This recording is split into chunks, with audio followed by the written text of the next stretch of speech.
In the last hour, NATO accepted President Barack Obama's plan to wind down the war in Afghanistan. Now, the second day of meetings in Chicago focused on Afghanistan just wrapping up here. World leaders agreed to hand over security responsibilities next year and withdraw the year after. Now, today, protesters outside were peaceful, staging sit-ins and other quiet demonstrations. Also there, 100 Charlotte-Mecklenburg police officers. Chicago police asked CMPD and officers from other cities to help with security for the NATO summit. Now, in turn, Chicago will send officers to help with the Democratic National Convention here. Yeah, but those are not the only people in Chicago right now who say they will also be coming to Charlotte. Eyewitness News anchor Erica Bryant traveled to Chicago with CMPD to find out what we can expect in September. Erica? Scott, I just returned from spending the past 3 days there in Chicago with CMPD, and I found out many of those same protesters plan to make the trip here for the DNC. It's almost impossible to imagine scenes like this in the heart of uptown Charlotte. But some of these protesters plan to make sure it happens. One of them is 71-year-old IMANI ABDULLAH, a retired government employee. She lives in Atlanta, but came to Chicago to protest what she calls a failed government. Our leaders that we elect are not doing what we ask. And she told me she'll do the same in September. Without a doubt, we'll be in Charlotte. For the DNC? For the DNC. And why? Because that's the ground floor.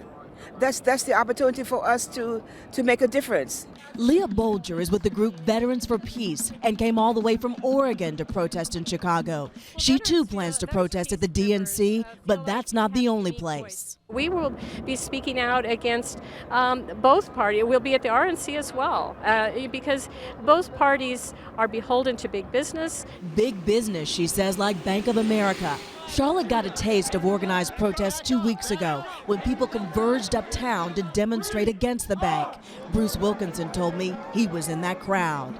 It's about the powers between the Bank of America and the big financial institutions and the parties. And that goes for the Republicans and the Democrats.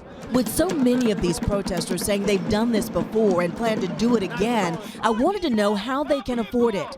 Turns out many of them can't, like Dave Stewart, who left his wife and 3 children behind in New Hampshire to protest at this summit. Tell me how you can afford to be down here, to take that time off. I can't. I took Thursday off, I took Friday and Saturday off, and I took Monday and Tuesday off.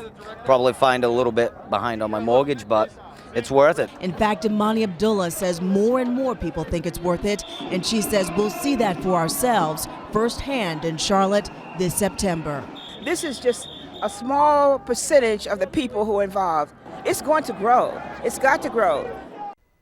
Now, I asked those protesters how they paid for their way to Chicago. A lot of them said that they rode for free on buses provided by some of the bigger protest groups. Now, we know people were bussed in from Oregon, California, New York, and Washington.